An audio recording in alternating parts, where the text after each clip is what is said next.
Bonjour à toutes et à tous. Le thème d'aujourd'hui, les échecs et leur impact sur la performance. Et un exemple tout récent, avant-hier, on est aux Jeux Olympiques de Milan-Cortina et un Norvégien skieur, slalomeur, gagne la première manche avec une avance confortable. Il attaque sa deuxième manche et le podium est tout près, la première place aussi, et il enfourche au bout de 3 portes. Et là, de dépit, il jette ses bâtons, il déchausse, il part en marchant, il traverse la piste, marche dans la poudreuse et s'effondre dedans, de désespoir. Il dira plus tard, un des moments les plus difficiles de ma vie. Voilà, un échec. C'est intéressant de voir comment il va se remonter et puis pour la saison, parce qu'il est quand même en tête du classement final hein, de la Coupe du Monde. Donc voilà un échec et effectivement l'échec il est inhérent au sport de compétition, mais il se dit aussi que c'est un bon moyen de progresser, c'est un bon moyen d'atteindre le sommet, de gagner.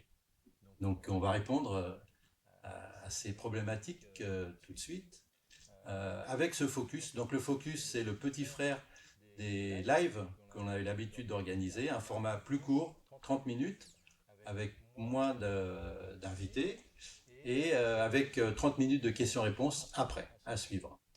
Et donc pour répondre à ces problématiques, 3 intervenants que je vais présenter. Julie Jean. Bonjour Julie. Bonjour Pierre. Psychologue du sport. Jocelyn. Bonjour Jocelyn. Bonjour. Jocelyn Trion, entraîneur national de volley au pôle France du Creps de Montpellier. Et Fabien. Bonjour Fabien. Bonjour. Fabien, ex-entraîneur national de planche à voile. Et actuellement, tu peux le dire, tu es accompagnateur de la performance à la Fédération française de voile. Voilà. Donc, on va tout de suite poser la question et donner la parole à Jocelyn parce que tu as un exemple récent de spirale d'échec pour une équipe de volley. Tu peux nous exposer ça? Oui, tout à fait, ça fait partie de nos échanges quand on a évoqué des sujets pour ce focus. Nous, au Pôle France, on évolue dans 2 championnats différents, dont un qui est la deuxième division professionnelle, qui est un niveau assez élevé, voire un petit peu trop élevé pour notre équipe. Et donc, fatalement, dans une saison, on gagne très peu de matchs. Et cette année particulièrement, depuis le mois de septembre, on a enchaîné vraiment beaucoup de défaites. Et on s'est aperçu aux alentours, enfin en arrivant proche des vacances de Noël, que ça générait chez les joueurs un sentiment de frustration, de la démotivation, parfois même de la colère. Et voilà, comment rebondir dans cette spirale négative que tu évoquais, Pierre, quand les athlètes qui s'entraînent durent tous les jours, 3 heures tous les jours, et bien, tous les week-ends sont confrontés à ce type d'événements. Ils n'ont pas forcément l'habitude en plus. Donc voilà, comment on construit autour de cet enchaînement de défaites. Ok. Julie, tu pourrais nous donner un éclairage de ce qui se passe dans ces moments, dans leur tête là, et puis dans la tête aussi des entraîneurs, sûrement. Oui, les deux, c'est important. Oui, parce qu'en fait, être battu, c'est un événement objectif. Rationnellement, dans cette situation-là, ils sont sur un championnat qui est trop dur pour eux, on va dire, c'est un peu le principe. Donc le fait qu'ils doivent faire face à des échecs, c'est assez normal. Donc on pourrait se dire que c'est pas grave en fait, d'échouer dans cette situation-là.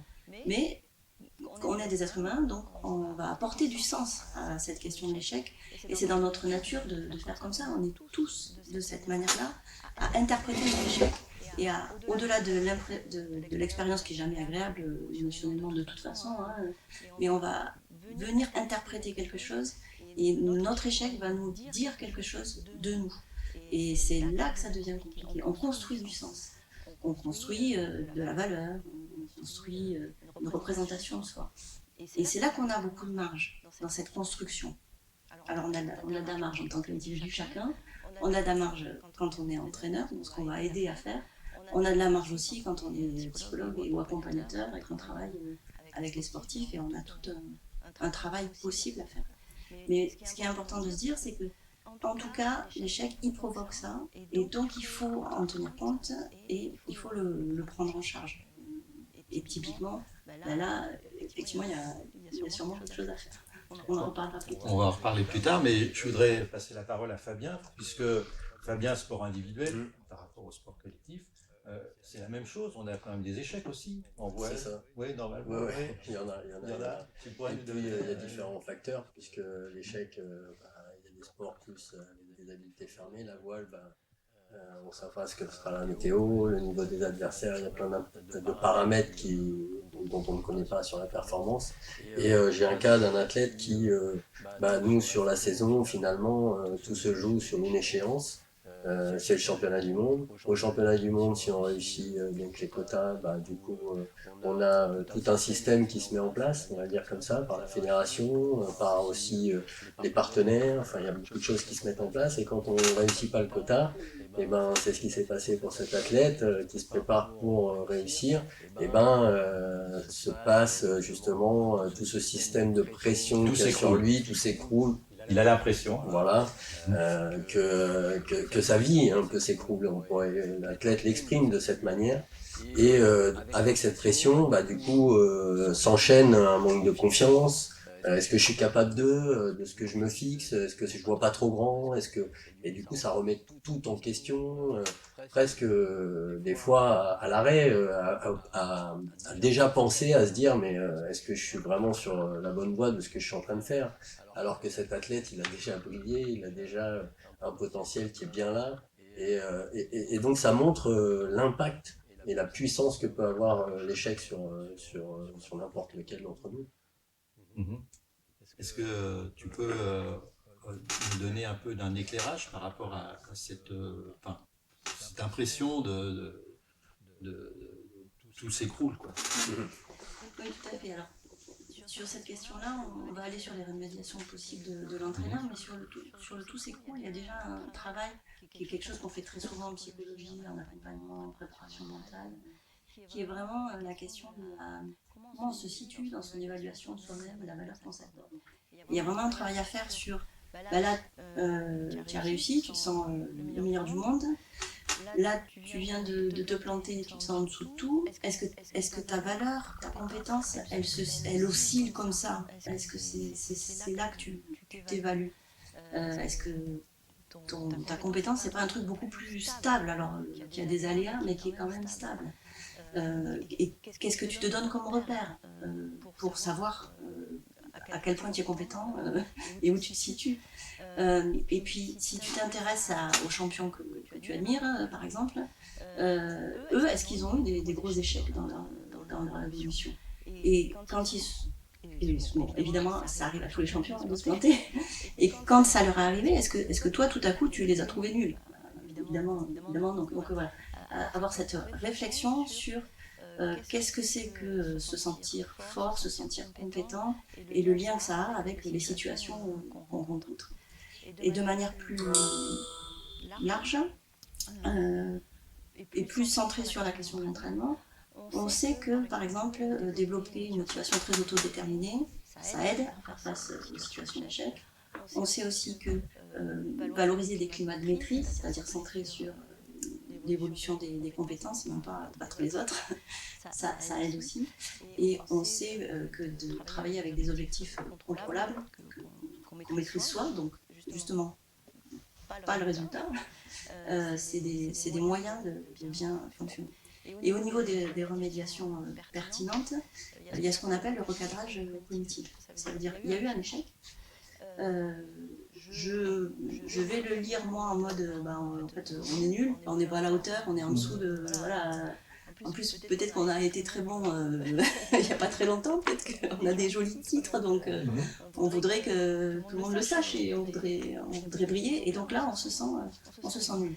Et ce qu'on appelle le recadrage cognitif, c'est vraiment le fait de, par rapport à une situation d'échec, de se dire quel est le constat précis, objectif qu'on a à faire dans cette situation-là. En fait, quand on est dans beaucoup d'adversité, parce que les autres sont meilleurs, hein, c'est le cas, ben on a du mal finalement à s'organiser, on a du mal à trouver notre jeu, on a du mal à trouver notre place. Donc ça ne veut pas dire qu'on est nul, ça veut dire qu'on a quelque chose à apprendre dans cette situation. Donc transformer la situation d'échec, hein, juste j'ai quelque chose à apprendre. Et ensuite se dire, bon, j'ai quelque chose à apprendre, mais dans ces conditions-là, qu'est-ce que je suis capable de reprendre en main, ma marge sur quelque chose de très contrôlable, de très simple, qu'est-ce que je peux faire?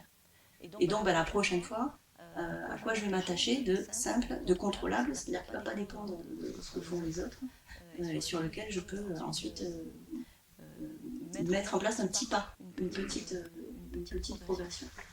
Parce que donc ça veut dire que suite à un échec aussi, l'entraîneur, et on va voir avec ce que tu as mis en place, tu ressors aussi les points positifs qui sont pas liés, enfin, qui sont liés au résultat, mais qui ont été quand même soit de la progression, soit de relever les petits points quand même qui ont été bons. Parce qu'en général, l'athlète, il met tout dans un sac, il balance le sac, et puis, et puis ça met de la pression sur la prochaine compète. Mais alors, qu'est-ce que tu as fait, toi, pour rebondir par rapport à cette situation? Du coup, ce que j'aime en tout cas dire par rapport à ces situations, c'est que c'est souvent une manière de penser, une manière de voir le monde aussi. Donc ça s'apprend. C'est pas quelque chose qu'on apprend dès le plus jeune âge. Sur le plus jeune âge, on apprend à visualiser ce qui est négatif, les corrections, ce qui ne va pas. Et si on se rend compte ce qu'on est en train de dire, c'est que, ok, qu'est-ce qui marche et qu'est-ce que j'ai à apprendre de cette situation. Et donc c'est une manière aussi de travailler sa manière de parler, avec des phrases positives, de voir comment un échec, je peux en faire une opportunité, que ce soit un moment finalement qui déclenche quelque chose. Chez cet athlète, finalement, on se rend compte qu'après le travail, il s'est rendu compte que c'était une opportunité pour lui d'aller dans le bon sens, de trouver les bonnes personnes, de construire son réseau pour être encore plus performant l'année d'après. Une petite remise en cause. C'est une remise en cause, c'est forcément positive en disant mais là finalement j'étais peut-être dans un cycle avec un système qui m'allait bien, c'était confortable, mais il ne générait pas la performance que je souhaitais. Et donc du coup ça vient casser ça. La question c'est que s'il reste bloqué sur l'obstacle, en se disant avec des phrases négatives, je ne vais pas y arriver, et puis ça c'est mon problème, il ne verra que le problème. Le fait de lui permettre de voir ce qu'il y a après, c'est-à-dire l'objectif, c'est ok, maintenant tu construis de quelle manière, qu'est-ce qui tu veux garder, qu'est-ce qui est efficace pour toi, et qu'est-ce qui l'est moins, qu'est-ce que tu veux bouger, est-ce qu'il y a des endroits sur lesquels tu veux travailler. Donc c'est une manière de tourner son esprit, que quand on a un échec, on le voit d'une manière positive. Et du coup, ça contredit l'échec positif. Tout le monde va dire oui, t'es mignon. Alors ça n'empêche pas la réaction du skieur. Ça n'empêche pas l'émotion qui arrive et une déception. Ça n'empêche pas ça. Ça empêche que juste que ce qui se passe après, c'est ce que tu disais. Qu'est-ce qu'il va en faire de tout ça? Et c'est là que les grands sportifs et les grands athlètes, et ce qu'a mis en place donc cet athlète, le remet dans des conditions qui, lui-même le dit, se sent meilleurs derrière de ce qu'il met en place. Ça veut, on verra bien s'il réussit ce qu'il veut réussir, mais en tout cas, il ressent une fierté d'accomplissement de ce qu'il est en train de faire. Donc du coup, il y a une valorisation de soi, il y a une augmentation de la confiance, et donc on bouscule l'échec en une mise en confiance et en action. Là, l'entraîneur, il a un rôle important à jouer dans l'accompagnement parce que ça permet justement d'accompagner et d'ouvrir, on va dire, l'optique. Oui. Et comme tu parles de l'entraîneur, saisis le truc, c'est que ce qui est intéressant, c'est que l'entraîneur peut être impacté de la même manière.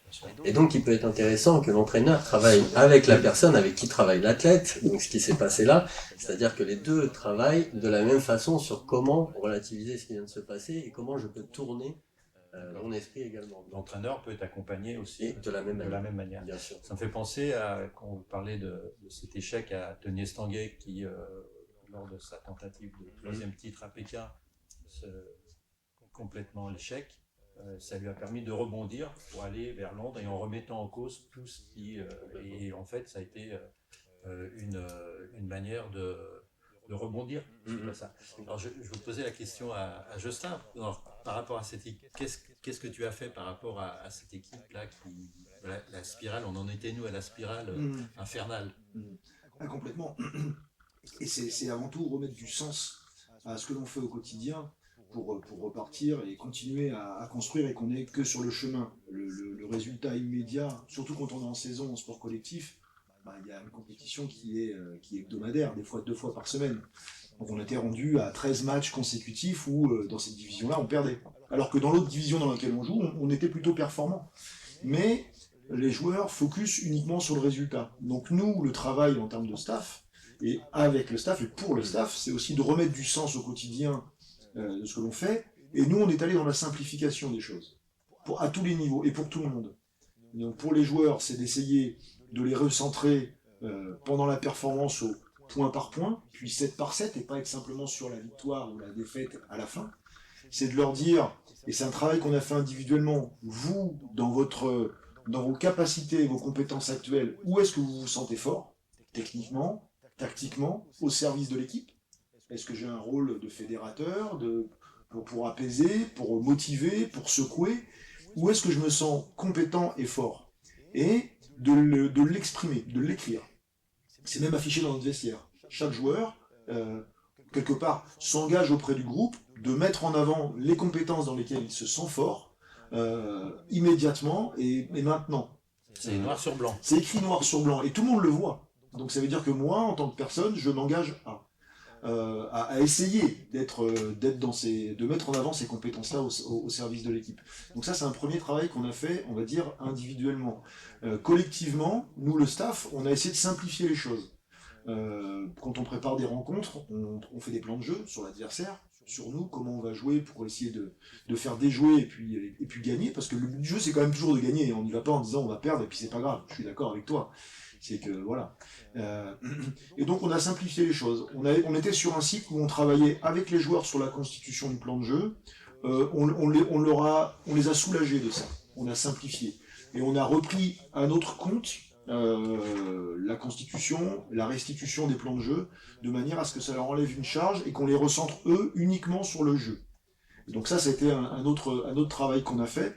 Et enfin, on a aussi bien reprécisé que on est dans une forme de travail, on est au Pôle France, on est là pour travailler, on est là pour s'entraîner, pour progresser, et que cette division, comme tu l'évoquais tout à l'heure, est un petit peu trop dure pour nous. C'est ce fameux décalage qu'on essaie d'être le plus optimal, de l'avoir le plus optimal possible.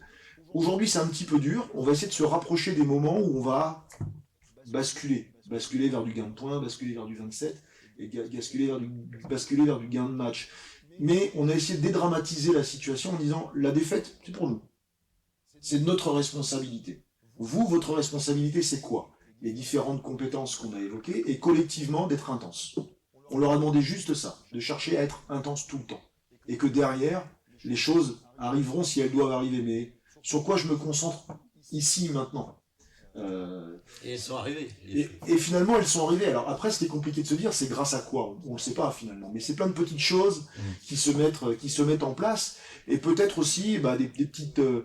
mésaventures individuelles ou mésaventures ou projets individuels qui se mettent en place. Par exemple, notre capitaine, à cette même période-là, il s'est décidé pour son futur. Il a signé pour un contrat pour l'année prochaine. Ça l'a aussi quelque part soulagé et ça l'a mis dans une posture, ça l'a relâché. Ça lui a permis de mieux vivre aussi le moment présent et de moins être focus sur des choses qui sans doute lui prenaient la tête, quoi. Ça veut dire en fait, il n'y a pas que ce qui se passe dans le match, mais ce qui se passe aussi dans le contexte, autour du joueur, autour du compétiteur, qui impacte. Comme disait Fabien tout à l'heure, l'environnement est aussi très prégnant, que ce soit les partenaires, que ce soit la fédération, que ce soit des résultats qui engendrent derrière une qualification ou pas. Nous, c'est de se dire, qu'est-ce que je vais faire l'année prochaine? À partir du moment où certains joueurs ils solutionnent ça, donc le projet s'éclaircit pour eux, ça les soulage d'un poids, et peut-être que ce petit poids-là, plus celui-là, plus celui-là, plus celui-là, individuellement, collectivement, ça donne des solutions, et ça ouvre, et finalement, c'est peut-être ça qui fait que les planètes s'alignent, et qu'on arrive à gagner suffisamment de points pour gagner des 7, et puis 3-7 pour gagner un match. C'est ce qui s'est passé dernièrement, effectivement. Et alors, Julie, est-ce que tu peux rebondir par rapport à ce qu'a dit Jocelyn? Oui, c'est très important cette dimension-là, parce qu'en fait, pour un sportif de haut niveau, il est tellement engagé dans sa pratique qu'il est son sport et qu'il est son échec à un moment. Et donc, il y a aussi des remédiations qui veillent à ce que l'identité sportive ne soit pas confondue avec l'identité tout court. et de comment je crée un équilibre dans mon engagement sportif, ce qui permet de relativiser les enjeux. Et ce qui peut très bien fonctionner dans ce contexte-là. Alors, dans le cadre du slalom, là, je pense qu'on est dans des situations tellement aiguës que c'est pas forcément des relations très efficaces, mais en tout cas, dans la carrière du sportif, dans ses développements, c'est des choses qui sont très importantes. Et aussi, il y a la vie sportive, il y a la vie professionnelle ou estudiantine, et puis il y a la vie personnelle. Ces trois, souvent on se dévalorise sur les trois, alors que, déjà il n'y a pas besoin de se dévaloriser sur le plan, mais on impacte les trois, et les trois impactent la performance. Pour aller plus loin sur on va dire, ce triple projet, on passera la parole à Fabien. Je vais la donner directement à Fabien, parce que l'accompagnement du triple projet est une remédiation importante de l'impact des échecs dans la vie du sportif. Et l'expérience que tu développes avec Freeze, Freeze ton projet. C'est intéressant, et ça part de prendre en compte les trois projets. C'est ça. En fait, quand il y a une zone de flou, c'est ce qu'on pourrait penser, le capitaine, il a clarifié ce qui allait passer pour lui, et donc du coup ça amène quoi? Ça amène de la sérénité pour lui, ça amène de la confiance, il sait où il va, et donc il peut être pleinement présent, puisque il sait que la suite elle est déjà en place. Quand il y a une zone de flou, et que cette zone elle est importante et qu'elle est proche, elle peut ramener de l'instabilité, il y a un déséquilibre dans l'athlète, puisqu'il est ailleurs en fait, il a cette zone de flou qu'il a besoin de combler, peut-être en réflexion, que ce soit sur le plan perso, que ce soit sur le plan professionnel, ou si les deux sont liés, si le professionnel c'est le sportif, et ben à ce moment-là, ça peut venir enrayer un petit peu la motivation, et en tout cas la pleine confiance de ce joueur. Et donc l'outil sert à ça. Il sert à la fois à se projeter sur du court terme, mais aussi sur du très long terme, et dans les trois champs, c'est-à-dire le projet sportif, le projet pro, le projet perso, pour mettre une sorte de clarté qui soit écrite, qui soit posée par le sportif, et non pas par l'entraîneur ou par le système en lien avec une pensée qui pourrait venir parasiter un petit peu la pensée du sportif. C'est lui-même qui l'a construit. C'est une autodétermination de ces trois voies, où il va placer les curseurs, et il va, en même temps, ça va instaurer une confiance en sa vie, en fait, et ne pas croire que la confiance, elle s'évanouit parce que j'ai eu cet échec-là. C'est ça, et aussi que sa vie, c'est lui qui a la main. C'est pas le système, c'est pas le contexte, c'est pas les résultats, c'est lui qui a la main sur sa vie. Et donc sur ces trois frises, c'est lui qui va bouger sa frise comme il en a envie, comme il le souhaite, comme il le sent, en fonction de ce qu'il vit, de nos étapes d'apprentissage, de ce qu'on parcourt en fait. Donc c'est vrai que cette projection future, elle peut faire peur en disant mais on ne peut pas savoir ce que sera fait demain, ok, mais quand même, quand on se prépare à un événement, on balise, les sportifs le font tous, on prépare le match. J'ai un plan. J'ai un plan pour après. Voilà. Et donc, avoir un plan qui soit clair, et avoir après ces prochains, ce qui va se passer l'année prochaine, mais l'année d'après, met de la stabilité dans chacun de nous, et nous amène à bouger davantage. Plutôt que l'inverse. C'est qu'une évaluation à un instant T, c'est pas forcément la finalité. Alors c'est sûr, quand on fait les Jeux Olympiques, qu'on est plutôt en fin de carrière, cette espèce d'apothéose qu'a vécu le skieur, c'est peut-être un petit peu différent de quand on travaille avec des jeunes et quand on est dans la phase de construction de l'athlète. Et souvent, ils ont l'impression que l'échec sur le moment remet en cause ce qu'ils sont. Et moi, j'aime bien leur dire que ça remet pas en cause ce que tu es, ça remet en cause peut-être ce que tu as fait à ce moment-là. Mais c'est juste faire, c'est l'acte. Et je trouve que c'est important de se recentrer sur les actes, parce que ça veut dire que c'est se recentrer sur les choses sur lesquelles on a un pouvoir, et on peut faire quelque chose. Et ça fait résonance ce que tu dis, parce que c'est vraiment ça qui est important. Sur quoi je peux agir? Et je me concentre sur les choses sur lesquelles je peux avoir une action.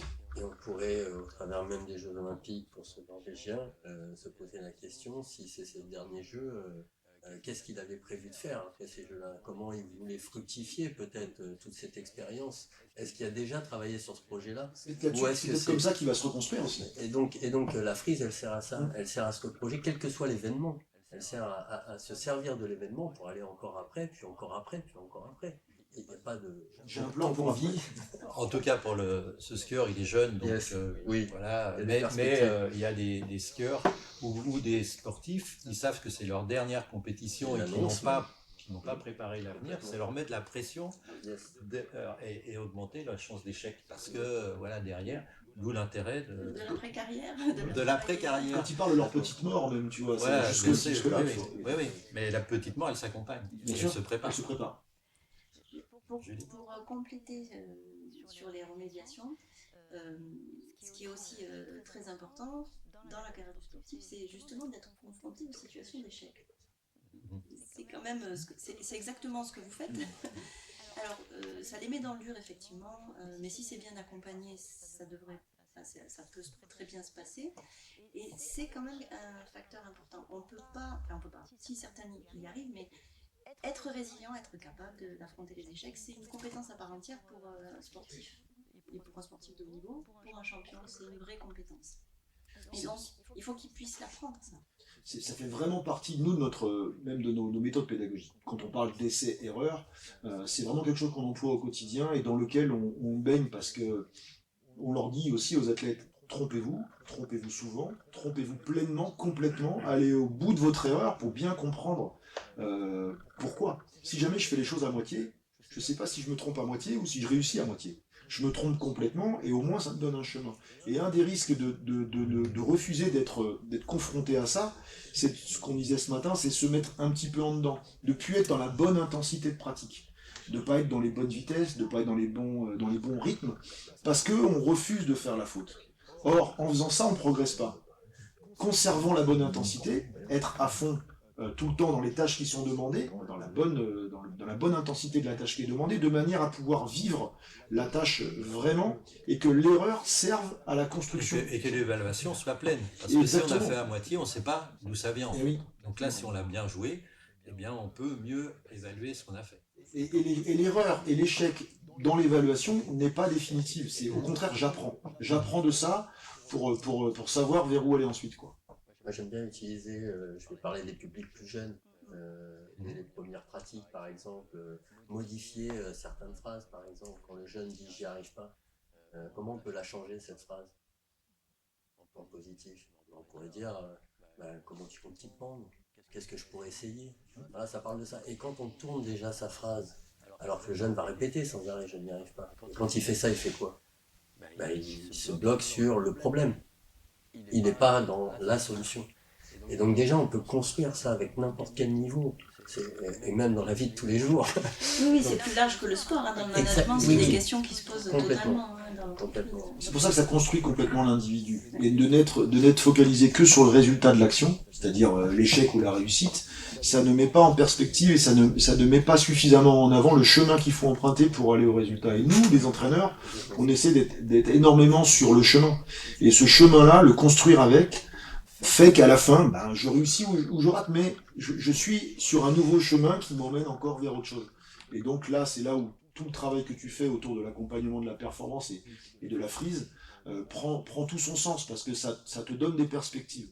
Et ça peut être fait au niveau micro, au niveau macro, et à des horizons qui sont plus grands. Ce qui est sûr, c'est que là, on parlait de haut niveau, mais tu fais bien de ramener, c'est qu'à tous les niveaux, l'entraîneur, le parent, il a son rôle à jouer et ne pas attendre le classement, le résultat, mais montrer le chemin, et que c'est une construction, c'est une co-construction avec les parents, avec l'entraîneur, avec le contexte, et ça s'arrête pas là.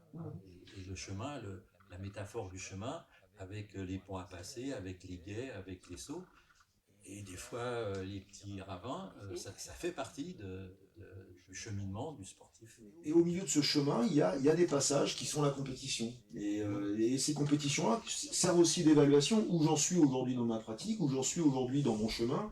Est-ce que je prends ou pas la bonne route? Et puis après, ça nous permet, nous les entraîneurs, de pouvoir, au contraire, retravailler sur un nouveau parcours. Et ça reste qu'une évaluation à un moment. Alors l'évaluation, c'est vrai que quand on est dans un milieu professionnel, c'est le moment où on est regardé, parce qu'on est aussi évalué par son environnement, on l'évoquait tout à l'heure, les futurs clubs, les partenaires, les adversaires, le public. Et c'est vrai que c'est des moments qui sont phares dans la vie d'un athlète. Mais c'est pas ce qui doit définir la personne et l'individu. C'est des moments de passage. Un dernier mot, Julie? Oui, ça me fait aussi penser à l'impact que peut avoir l'environnement plus large, ce qu'on va dire aux gens par rapport à leurs échecs, de considérer qu'un échec est inadmissible, alors que non, c'est du sport, donc toujours faut chercher, hein, ça peut tout glisser. Il y a des adversaires des fois qui jouent mieux. Et qui sont meilleurs. Et qui sont meilleurs. Complètement, et ça c'est normal, donc il y a aussi ce travail de relativisation et de reformulation pour soi par rapport à ce qui est envoyé par les réseaux, par la presse, par l'entourage direct, par le club, par les amis parfois, par les parents parfois, enfin tout ce travail-là. Par le statut. C'est quelque chose qui est souvent remis. Pourtant, je suis champion, machin. Suis la notion de statut, et je trouve que les réseaux sociaux amplifient encore ce phénomène de statut. C'est un combat un peu de tous les jours aussi. Ça. Alors, un petit message peut-être pour les entraîneurs, ce serait, on a parlé beaucoup de la communication. Il ne faut pas oublier que notre regard, notre manière de bouger, notre manière d'agir, parle des fois beaucoup plus que rien que des mots. Donc quand je parlais de pensée positive, peut-être déjà se l'appliquer à soi-même, mais aussi après le communiquer, l'exprimer par son propre exemple d'entraîneur, exactement. Son langage non verbal, exactement. Et ce qu'on veut faire passer aussi au contexte. Exactement. Nous-mêmes, on peut renvoyer du positif à la personne pour qu'elle-même se construise et aille vers ce que disait Jocelyn, vers le résultat par la suite, le chemin qui lui convient. En tout cas, merci. Merci. Les membres les Mématos du Creps aujourd'hui présents. Merci à tous ceux qui ont participé. Si vous voulez nous aider, il y a une enquête de satisfaction. Vous pouvez la remplir pour qu'on s'améliore. Pour ceux qui veulent maintenant, vous pouvez nous quitter si vous avez des choses à faire. Pour les autres, ceux qui ont envie de nous poser des questions, vous allez pouvoir le faire par l'intermédiaire de la visio et vous faites signe et on vous donne la parole en direct. Donc n'hésitez pas à nous poser des questions. On est là pendant encore une demi-heure pour répondre à vos questions. Donc n'hésitez pas à nous en poser sur ce qui a été dit ou si vous voulez qu'on creuse ailleurs. Ils ont de la ressource, nos intervenants aujourd'hui. Est-ce qu'il y en a tout de suite? Allez-y, hein.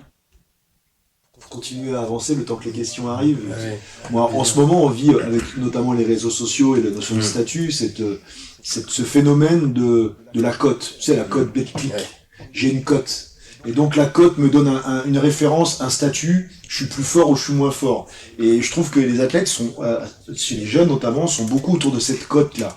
Et on leur dit souvent, là, le match, la compétition, c'est pas une cote BetClick, c'est quelque chose qui doit être vécu. Et que c'est ça la beauté aussi du sport, et pourquoi on fait du sport, c'est que le résultat n'est pas écrit. C'est pas une pièce de théâtre, c'est pas un film, il n'y a pas un scénario. Le scénario, t'en es le propre auteur et acteur, et c'est ce qui en fait l'essence même.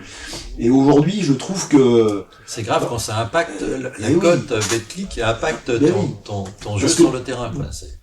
Je trouve. Une question. Oui, on a une question de Joris. Comment on met le son? Pardon, je ne suis pas... Non. Je touche à rien. Bonjour Joris. Oui, bonjour. Bonjour. Bonjour. La caméra devrait s'allumer. Voilà. Oui, super. Donc j'ai une question vis-à-vis de j'en ai certains donc, qui ont vraiment développé un blocage vraiment fort au niveau de la compétition, c'est-à-dire qu'à l'entraînement tout se passe bien, techniquement, voilà. Ils sont vraiment ils sont bien, ils prennent plaisir à pratiquer. Par contre, vraiment, dès qu'ils arrivent en compétition, il y a un blocage, mais c'est physique, quoi. C'est-à-dire que ça se traduit sur leur visage, sur leur manière de se déplacer, etc. Et je pense que c'est ancré depuis plusieurs années. Joris, tu peux donner l'activité de ton sport. C'est le tennis de table. Tennis de table, d'accord. Oui, on voit, il y a Félix ou Alexis derrière là, je sais pas. Mais... D'accord. Okay. D'accord, ah mais ça y est, maintenant, voilà. Ok, et c'est systématique et c'est collectif ou c'est juste pour certains? Comment ça? C'est individuel. Oui, non mais l'aspect d'inhibition. Oui, c'est individuel, il a dit. Oui. D'accord. On avait une question complémentaire, ils ont quel âge? Alors là, donc l'exemple concret dont je parle, il a une quarantaine d'années, donc avec une pratique relativement longue du tennis de table. Donc c'est pour ça que je pense que c'est quelque chose qui s'est ancré voilà, au fur et à mesure des années. Alors en termes de niveau, on n'est pas sur un niveau, un gros niveau, mais déjà, moi j'essaye de travailler pour lui faire reprendre goût un petit peu à la compétition, ce qui est très compliqué, quoi, parce que vraiment, bah, je sens toute la tension, en fait, tout le travail qui est fait à l'entraînement, au moment de la compétition, il perd l'envie, voilà, il perd le goût tout simplement de jouer, quoi. Oui, ben disons que surtout qu'il a peur de l'impact que ça va avoir sur son estime de soi, de se confronter à cette situation-là.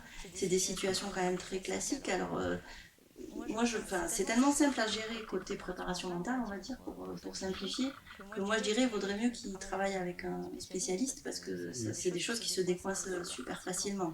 Après, je sais pas vous, au niveau de plus vision entraîneur, ce que vous en pensez, mais pour moi, c'est typiquement.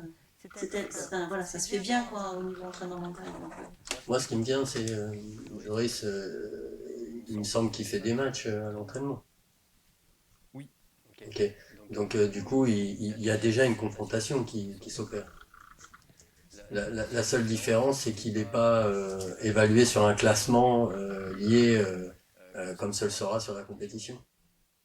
Oui, c'est ça. Mais j'imagine qu'à l'entraînement, tu mets aussi des tournois. Oui, après, et Et sur les comment ça? matchs à l'entraînement, oui, on Oui, prend beaucoup de plaisir à jouer. Et super, super. justement, en fait. Bah, du coup, tu as une piste.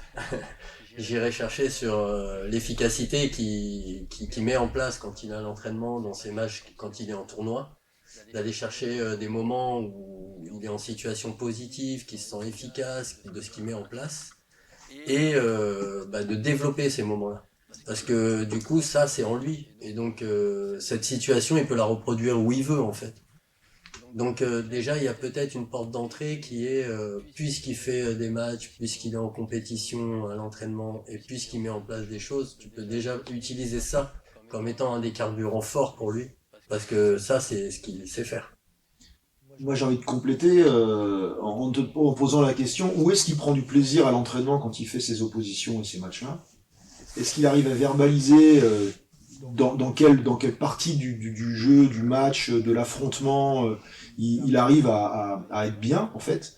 Est-ce que le niveau auquel il est confronté quand il est à l'entraînement, il est complètement décalé en sa faveur ou pas? Est-ce que le niveau qu'il a en compétition est décalé dans l'autre sens? Auquel cas, il vit peut-être pas forcément l'entraînement de la même manière qu'il va vivre les compétitions. Et peut-être que toi, en tant qu'entraîneur, il faut que tu arrives au moment de l'entraînement à te rapprocher le plus possible de ce qu'il va vivre après en compétition en termes d'intensité, en termes d'adversité, en termes de rapport de force, de manière à ce qu'à l'entraînement, il soit aussi confronté aux choses qu'il va avoir à faire au niveau de la compétition. Alors on essaie de dire, on a eu d'ailleurs une émission là-dessus, on joue comme on s'entraîne. C'est très difficile à l'entraînement de reproduire exactement les caractéristiques de la compétition par rapport à l'environnement, par rapport au contexte, au classement que tu as évoqué tout à l'heure, Fabien. Mais il faut essayer de s'en rapprocher au maximum pour travailler peut-être, pour être un peu moins à l'aise à l'entraînement, donc le confronter et le mettre dans des situations où ça va pas être confortable, où ça va pas forcément être agréable. Et puis, insister sur les moments de plaisir qu'il a à l'entraînement pour essayer de retrouver ces choses-là quand il est en compétition, pour qu'il puisse se raccrocher à ces éléments-là quand il est en compétition. Voilà, ça résonne comme ça en moi ce que tu évoques. Tu voulais rajouter quelque chose, Julie? Non, C'est bon. Tu peux aller voir c'est le dernier live. Oui. Tu peux aller voir le dernier live que tu trouveras sur notre site internet qui a abordé ces problématiques-là, hein, de reproduire à l'entraînement ce qu'on peut vivre en compétition, même si on n'y arrive pas, mais il y a quand même des pistes que tu pourras utiliser dans ce live-là. Est-ce qu'il y a...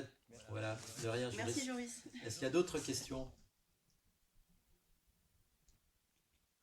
Ça résonne souvent, hein, c'est ce côté je joue comme je m'entraîne, Ouais, ou j'arrive pas à reproduire en compétition ce que je vis au quotidien. C'est un peu ce qu'on vivait, nous, dans la problématique qu'on a évoquée. Il y a beaucoup de jeunes dans les clubs qui arrivent aussi avec cette appréhension de la compétition, qui ont un peu, aiment bien jouer dans leur sport, et puis d'un coup, quand ça prend de l'ampleur, l'environnement fait qu'il est plus. Ils sont attendus. Tu parlais d'inconfort, ça parle de ça. Il y a plus d'enjeux, il y a tout ce qui se passe autour, et ça vient nous chercher, nous, dans notre estime, comme tu l'as très bien évoqué, hein, Julie. Ça vient chercher ça. Est-ce que du coup, ça va pas me diminuer le fait que je perde dans ce lieu où je vais Le regard regarder des autres. tous, voilà. Mais Et c'est ce qu'on en fait. ouais. Et ce qui est drôle, c'est que souvent on ne prépare pas beaucoup en fait. Oui. Et on voit souvent des jeunes qui font des belles performances et hop, on les envoie. Et en fait, ils s'écroulent. Enfin, et on se retrouve avec les entraîneurs parfois ou les cadres du club qui disent ils ont été faibles mentalement, ils n'ont rien géré. Ben, en fait, il faut leur apprendre, il faut les préparer. Dans les semaines qui précèdent, est-ce qu'ils ont été en situation où vous avez fait venir les plus vieux là, pour les mettre en adversité, pour qu'ils voient comment ça se passe quand ils sont vraiment dans le dur et quelles ressources ils vont trouver? Et ben, tout ça, il faut le faire, quoi. Enfin, ça se prépare. Et préparer aussi à l'échec pendant la tout à fait, compétition. complètement. Et en parler, il ne faut pas que ça soit tabou. Ça fait partie, on vient de le voir là, Du parcours. du parcours. Et c'est pas, c'est un outil. Voilà. Alors, c'est un peu dur de dire ça, mais voilà, ça fait partie du panel que doit avoir le jeune compétiteur dans sa besace. Complètement. Arriver à faire face à cet échec, arriver à faire face à ce mécontentement, arriver à faire face à cet énervement. Je suis sûr que le Norvégien, il va rebondir. Je suis sûr, l'émotion, elle est là. Et ça, il faut pas non plus, il faut l'accepter. Que les parents l'acceptent, que l'entraîneur l'accepte. Il faut la laisser s'exprimer. Mais, voilà, derrière, pas laisser s'enfermer, s'enferrer, quoi. Et c'est pour ça que nous, la compétition, elle fait vraiment partie de la stratégie de la filière, à savoir jouer en championnat alors qu'on est avec des jeunes qui s'entraînent, pour justement être confronté à ça au quotidien. Et ça me semble être super important. Et c'est pour ça que dans la préparation, nous, on parle plus de matchs amicaux. C'est souvent dans le langage commun, on dit on fait des matchs amicaux. Non, on fait des matchs de préparation. Rien que dans le langage, c'est toi qui évoquais ça tout à l'heure, je me prépare à la compétition. C'est un match de préparation. L'amicalité, enfin le fait d'être amical là-dedans n'a rien de... C'est autre chose, tu vois. Ouais, tout à fait. Est-ce qu'il y a d'autres questions?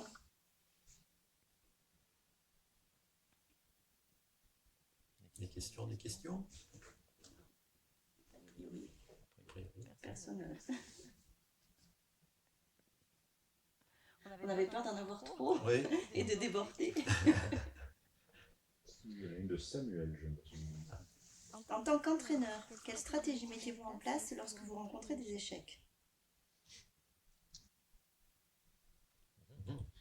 L'échec, c'est le résultat. C'est est-ce que je me focalise sur le résultat ou est-ce que je me focalise sur, encore une fois, on parlait de chemin tout à l'heure, sur l'action qui mène à ce résultat. Nous, en tant qu'entraîneur, sur quoi on peut agir, en fait. Le risque, on l'a déjà évoqué, c'est de n'être focalisé que sur le résultat de l'action. Donc c'est pour ça que dans nos préparations, dans nos entraînements, dans la mise en place de situations, accepter et faire accepter aux athlètes qu'il puisse y avoir des échecs, que ces échecs font partie de l'apprentissage. Hier soir à l'entraînement, on était sur un travail d'attaque par exemple, où moi je demandais aux joueurs d'être à pleine intensité, à haute intensité, et que dans les répétitions qu'ils avaient à faire, c'était des enchaînements de 3 actions, 3 attaques, et qu'ils faisaient une dizaine de fois, dans ces enchaînements-là, il y allait y avoir des erreurs. Et je voulais qu'ils soient dans l'intention. Qu'est-ce que je veux faire? Plus que dans est-ce que j'ai réussi ou raté. Et dans l'intention d'aller attaquer dans une zone, d'aller toucher les mains d'un adversaire au bloc pour quand même gagner l'échange, et entre toucher la main et puis ne pas toucher la main, des fois ça se joue à quelques centimètres. Quand la main n'est pas touchée, j'ai perdu. Mais je suis en train d'essayer de trouver des sensations sûres. Donc encore une fois, c'est dans quoi on s'inscrit en tant que coach. Ça vient me chercher plusieurs choses, cette question, c'est en tant qu'entraîneur, où j'ai échoué. Et donc du coup, c'est l'échec que moi je ressens en tant qu'entraîneur. Ça peut être à la fois dans le résultat que vit l'athlète, mais aussi l'équipe, même si quand on est en sport individuel, on a plusieurs athlètes. Mais ça peut être aussi l'échec que j'ai avec cet athlète. C'est-à-dire, avec celui-là, j'ai un peu plus de mal, par exemple, à le coacher. J'imagine que c'était le sens de la question. Voilà. C'est ça la question. Et du coup, il peut y avoir ça. Il peut y avoir, est-ce que je me sens en difficulté, je vais le dire comme ça. Et moi, je sais que, alors ça va parler de moi, mais je vais reparler de cette construction encore de pensée. C'est que j'ai le sentiment qu'à chaque fois qu'il y a quelque chose qui est dur, qui est compliqué, qui est complexe, pour moi, c'est une opportunité d'aller chercher des réponses que je n'avais pas avant, puisque je n'avais pas cette problématique. Je n'ai pas rencontré cette difficulté avec ce jeune ou cet athlète ou cette situation. Et donc du coup, ça m'emmène à avoir une vraie réflexion sur, ok, si ça vient à revenir, de quelle manière je compte appréhender ça? Si je viens à voir déjà avec cet athlète, qu'est-ce que je fais de ça maintenant? Le fait que je suis peut-être en échec avec cet athlète, qu'est-ce que je mets en place? Et du coup, je peux me servir d'une personne autre que moi, entraîneur. C'est ce que j'ai déjà fait dans ma carrière. Et puis, c'est ce que font les athlètes du pôle, les entraîneurs du pôle aujourd'hui. Quand ils ont des fois des problèmes avec des équipages, eh ben, ils me sollicitent pour dire, tiens, ce serait intéressant que tu viennes confronter un petit peu les athlètes et l'entraîneur sur la problématique qu'ils rencontrent dans la communication, dans ce qu'ils sont en train de vivre, dans ce qu'ils sont en train de partager, car c'est des moments complexes ce qu'on vit en tant qu'entraîneur. Donc voilà, ça me chercher là. Moi, je voudrais rebondir parce qu'on touche un peu à l'ego de l'entraîneur et le fait de s'ouvrir à quelqu'un d'autre, alors un accompagnateur professionnel ou un collègue, on peut faire appel à un collègue et regarde un peu la relation que j'ai, etc. Et de la même manière sur l'ego, c'est déjà que on reconnaisse, l'entraîneur il peut faire des erreurs. Il faut le reconnaître par rapport à ses athlètes, à ses joueurs, reconnaître son erreur. Donc tu disais là, la rémédiation, hein, que tu disais, les échecs, c'est notre faute. Il faut savoir le dire. Et même si l'ego de l'entraîneur peut être diminué, mais et je pense que ça fait du bien aussi au sportif, parce que le sportif, quel que soit son niveau, il sait très bien que peut-être le coach a fait une erreur. Il faut le reconnaître. C'est intéressant ce que tu dis, c'est qu'on peut avoir le sentiment d'avoir fait une erreur, mais ou ne pas l'avoir, pourtant être dans le vrai, mais en fait c'est dans la manière dont on est en train de conduire la situation qu'on génère l'erreur ou l'échec. Et par contre, on est dans le vrai, des fois en tant qu'entraîneur, mais on n'est pas forcément dans l'échec. Des fois on l'est, des fois on est dans la vérité, c'est-à-dire qu'on est vraiment à l'endroit où il faut, mais c'est plus de la manière dont on génère la situation, où on la drive en fait, de la manière dont on réagit, on communique, bref, tout ce qu'on a dit un petit peu. Julie. Oui, mais dans ce que tu disais, Fabien, quand tu racontes comment toi tu le vis pour toi, ça veut dire que tu es quand même capable d'analyser à un niveau métacognitif, tu es capable de comprendre les pensées que tu as sur tes pensées, et c'est ce recul-là qui est quand même extrêmement important. Voilà. C'est d'avoir cette réflexion sur quand je suis en situation d'échec, qu'est-ce que ça génère pour moi comme fonctionnement, comme pensée. Ce sont des pensées qui ne sont pas constructives, donc je vais les modifier. C'est être capable de se situer à ce niveau de la métacognition. En tant qu'entraîneur, je pense que c'est une grande nécessité. Enfin, je vois mal comment on peut faire autrement pour être performant. Mais c'est vrai en tant que sportif aussi. C'est une question de gestion de ses émotions, tout simplement, parce que nous aussi on les vit. Et quand on perd 13 défaites consécutives, les entraîneurs, c'est pas agréable non plus pour eux à la fin. Alors c'est aussi ce qu'on dit des fois aux entraîneurs, c'est d'abord la capacité à gérer ses émotions, à ne pas se laisser guider par elles, uniquement par elles. Et des fois les débriefings à chaud, c'est pour ça que c'est pas forcément bien. Faire un débriefing à chaud, on a vu Urios le faire encore ce week-end dans le vestiaire de Clermont. Faut être assez maître de soi, assez maître de ses émotions, et de bien savoir ce qu'on veut communiquer autour de l'échec qu'on est en train de vivre, pour de faire de cet échec de quelque chose de constructif. Mais pour ça, si la colère ou sa frustration propre en tant que personne et entraîneur prennent le dessus, des mots vont peut-être pas être justes, alors que peut-être qu'on est dans le vrai, dans la direction que l'on prend, mais il faut être... Tu parlais de body language, ça en fait partie aussi. Je vais ajouter juste une petite chose, c'est que l'entraîneur, dans ce cas-là, ce qui est intéressant, en fait, c'est qu'il peut lui-même à chaque fois dire à l'athlète « ce serait bien que tu travailles sur toi ». Mais est-ce que... Et l'athlète pourrait te répondre. Voilà, c'était juste une petite parenthèse. On a un très joli exemple sur le blog, on fait un peu de la pub, mais ça cadre tellement bien. On a Stéphanie Gros qui nous parle de sa préparation des JO en triathlon, et on est en plein dans ce cadre-là. On a une question où on a partiellement répondu, mais pas totalement. On va conclure avec cette question-là. Donc on voit parfois des parents ou des entraîneurs qui s'énervent fort sur le bord de la route, se poser des questions de qui on est en tant qu'entraîneur, pourquoi on fait ce travail, ce qu'on recherche là-dedans. Du coup, de l'importance du travail sur soi, de l'entraîneur, de la connaissance de soi, je pense qu'on est d'accord, on a déjà répondu à ça. Et idem pour les parents. car ça sans doute un impact sur l'échec. Donc, Autre live. On peut... Alors on a aussi fait un live là-dessus, c'est vrai, j'avais... Les parents entraîneurs. Est-ce qu'on peut parler un peu justement aussi des parents et de ce qu'ils peuvent faire de leur côté? Moi, ce qui me vient, c'est que chaque année, là, par exemple, maintenant, j'organise là, un webinaire donc, qui a lieu en septembre, qui est ouvert à tous les parents sur le plan national de la fédération et ouvert aux entraîneurs. L'idée n'est pas de confronter, l'idée c'est juste d'écouter les problématiques qu'ont les parents et de former les parents, mais aussi les entraîneurs, à quelle est la place de chacun, quel est le rôle de chacun, et qu'est-ce qui se passe quand le rôle n'est pas établi et respecté pour le sportif ou la sportive.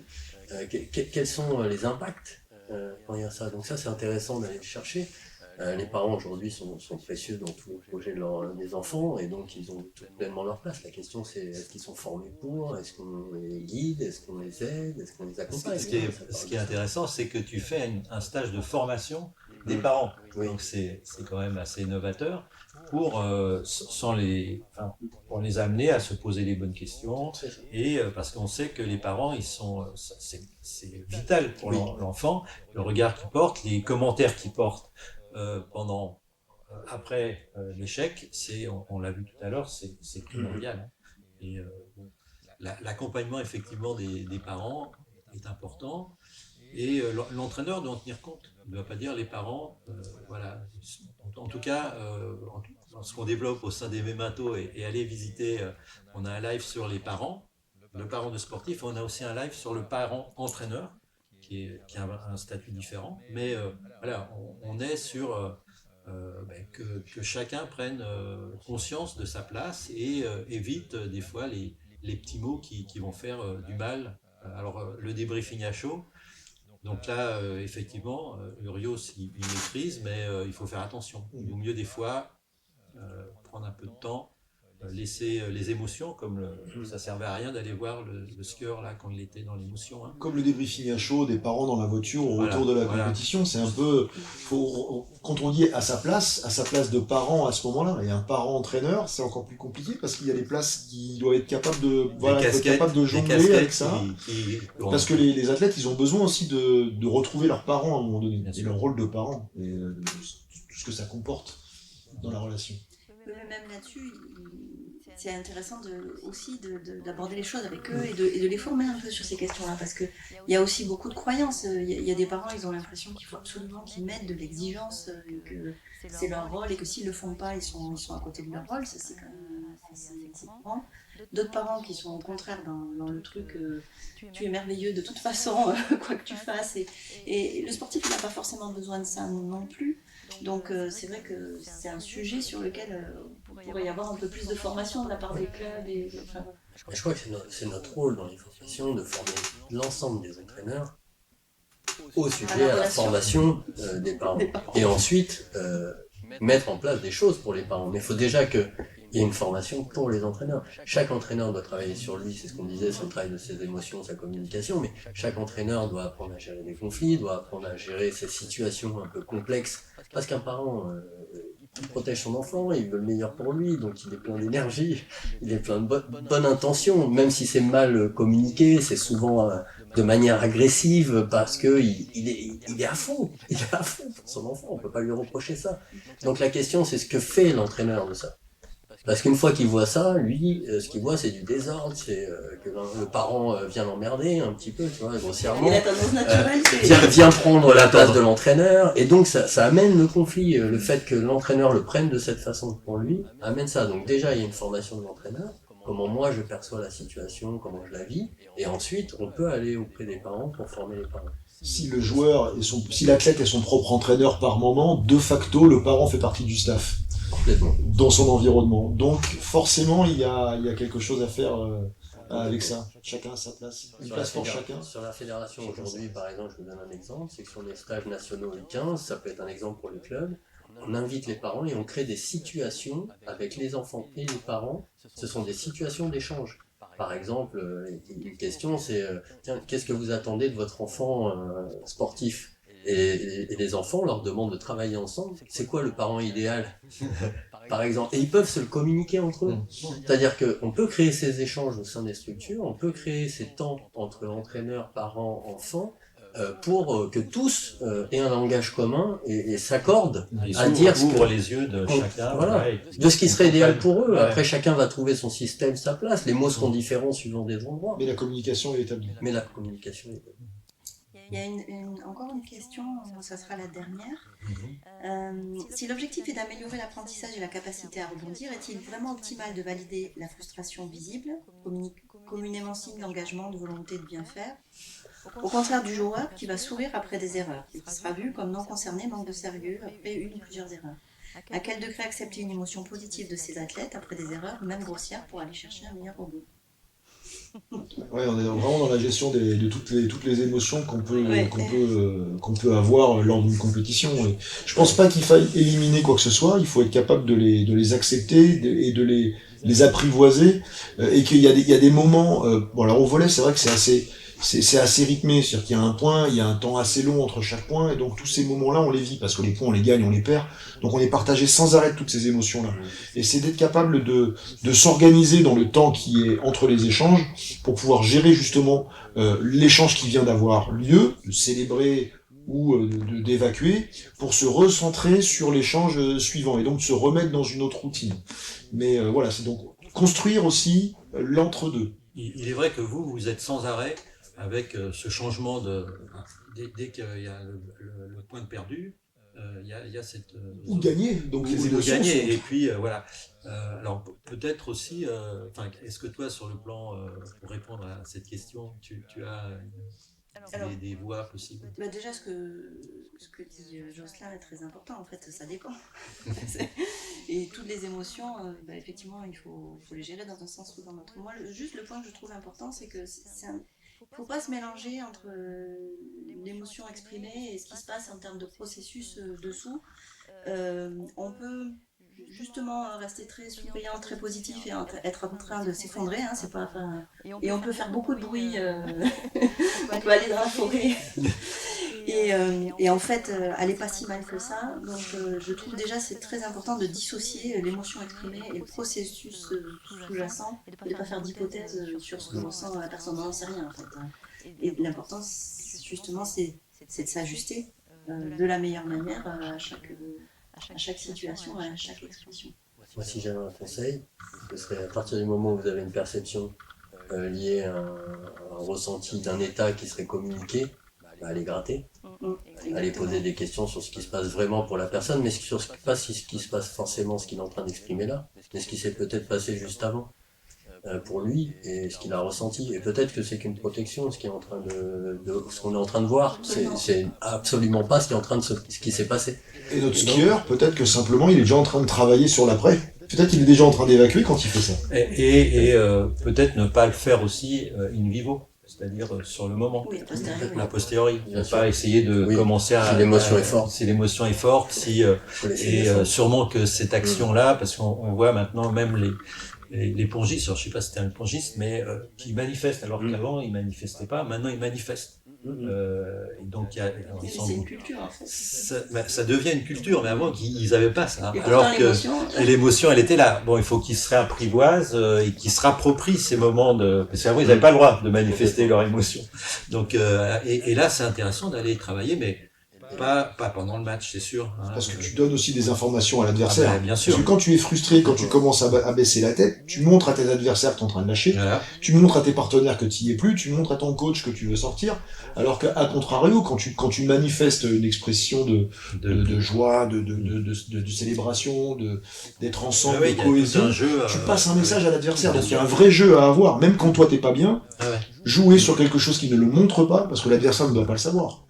Pour rester solide en fait. Donc Mais dans les faut aussi sports, jouer avec ça. sports à opposition directe, c'est oui. flagrant, vous aussi, alors que les sports contre la montre, un peu moins, ce n'est que dans le start du départ, mais on ne se voit pas trop. Enfin, bon. Mais ça joue, et puis à l'échauffement, et puis psychologiquement, ça joue. Dans la chambre d'appel en athlétisme ou dans la natation, il se passe beaucoup de bien choses. Bien sûr, il y a plein d'anecdotes sur les cris dans les chambres d'appel, je sais plus. Bon, pour essayer d'impressionner. l'entraîneur. L'entraîneur peut utiliser le silence. Oui. Quand l'émotion est là. Bien sûr. Ok, ben on va s'arrêter là.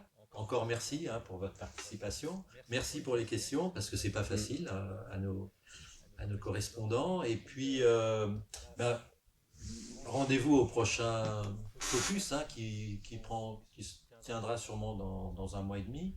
On ne connaît pas encore le thème. Vous pouvez remplir les questionnaires de satisfaction, nous proposer des thèmes qu'on pourra reprendre, et on va multiplier. Le focus va nous permettre de faire plus de webinaires de cette manière et balayer plus de thèmes. Donc rendez-vous au prochain. N'hésitez pas à remplir le questionnaire de satisfaction. Visitez notre site internet où vous pourrez voir les lives, les mémentos que vous pouvez télécharger maintenant. Et voilà. À bientôt. À bientôt. Au revoir. À bientôt. Merci.